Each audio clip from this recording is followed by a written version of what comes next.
Xo'p, assalomu alaykum kuzatuvchilarimiz. Manti tugishni sizlarga bir ko'rsatib beramiz.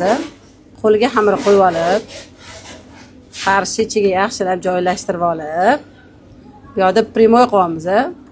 Xo'p, tugilish jarayoni. Salfetka bor, salfetka ber. Salfetka bilan qo'linglarni oldin yaxshilab artib olasizlar, nimagaki qo'linglar quruq bo'lishi kerak. O'shanda yaxshi yopishadi. Hozir manti qilyotdim, esimga tushib qoldi. Kemalika bo'ldi. Bitta qisib olamiz, 2, 3, shunaqa qilib qisib ketaveramiz. Bu qo'l yordamida yordam beramiz. Mana. Bu qo'l ichiga kirib turadi. Mana. Endi buni ichkariga kirgizib yuboramiz. Yana xuddi shu ish. 1, 2, 3, 4, 5, 6, 7 deb ketaveramiz. Shu narsa tugaguniga qadar. Mana. Ikkita tarafini sal ezib qo'yamiz. Mana.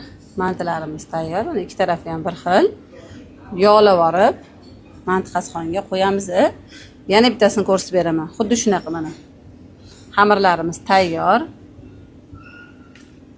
Ichiga solinadi. Endi xohlasanglar go'sht o'zi, xohlasanglar kartoshka bilan shunaqa qurasizlar.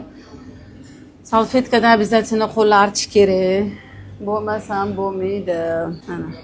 Bitta, ikkita, uchta, 4ta, 5, 6, 7, 8, 9, 10 ta primer.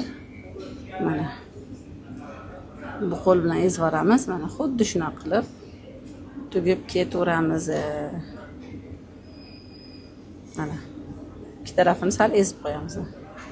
Mana mantilarimiz bir tekis bo'lib tayyor. Обязательно yog'laymiz, yog'ga bo'ktirib shunday qo'yamiz. Mantilar tayyor dedi-ku. Mana mantilarimiz ham pishib chiqdi, inshaalloh. Bir xilda, bir tekisda bo'lib. Sizlar ham qilib ko'ringlar.